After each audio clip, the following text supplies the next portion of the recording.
Okay guys, so hari ni kita macam biasalah nak makan durian.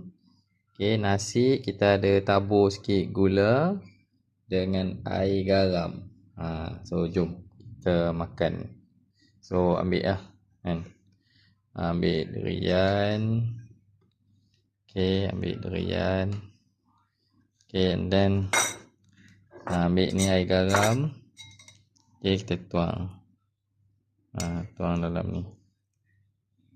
Lepas tu kita ambil durian ni, kita gaul-gaul lah. So gaul-gaul-gaul. Durian ni kan, kita gaulkan dengan nasi.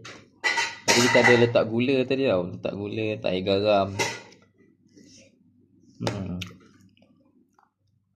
Aku suka makan, boleh komen.